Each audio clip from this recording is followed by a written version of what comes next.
Баланы жастан, қатынды бастан деген мақалды кеңірек түсіндіріп бересіз бе, аға, деп бір қырғыз бауырымыз жазып жатыр екен. Енді баланы жастан деген бағанадан бері түсініп отырмыз. Баланы жастан деген, бала жас кезінде көргенін жасайды. Бала көбінде айтқанды тыңдамайды, көргенді жасайды.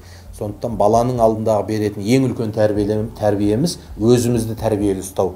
Өзімізді тәрбиелі болсақ, ол бала алысқа кетпейді. Ұяда не көрсең ұшқанда соны ілесің дейді. Өзіміз баламыздың алдында отырып әкең, шешең деп боқтап отыратын болсақ, ертең ол да өзінің әкесін, шешесін боқтап отыратын бала болады. Баламыз мына жақта, біз балконға шығып темекі шегіп жатсақ, ертең баламыздың темекі шекпейтініне еш күмәніміз жоқ.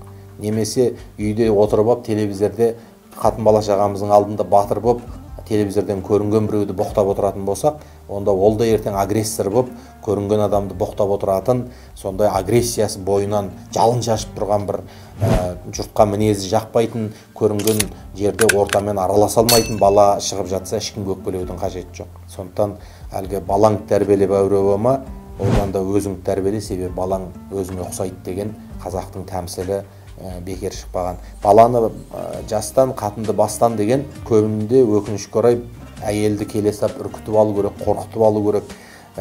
Былайша айтқанда орнын білсін, әйел адамды жаңағы бағындырып алу керек деп түсіндіреді. Бұл өте қате нәрсе.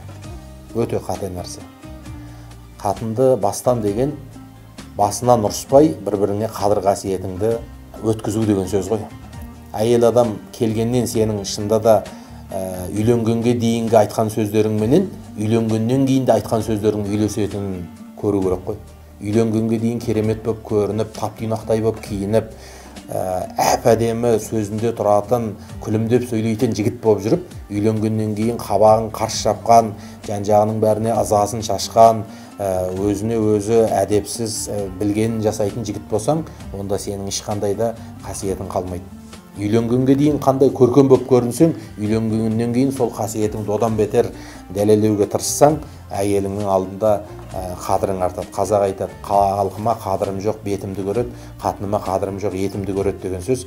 Сол етіңді көріп, как раз қадірің қашатын кезде тырысып, өзің жігіттігіңді, сөзіңде тұратыныңды, еңбекқор екеніңді, жақсы ойлайтын, мейірімді екеніңді көрсете алсаң, қатынды бастан деген сол.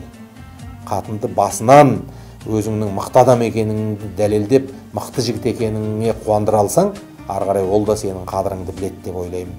Ал енді әйелін дегеннен қорқытып, үркітіп алған жігіт, ол артында сөзсіз жеңіледі. Себебі сенің бала шағаң өседі, сенің де денсаулығың бұрынғыдай болмайды. Сол кезде күнің қатыныңа түседі.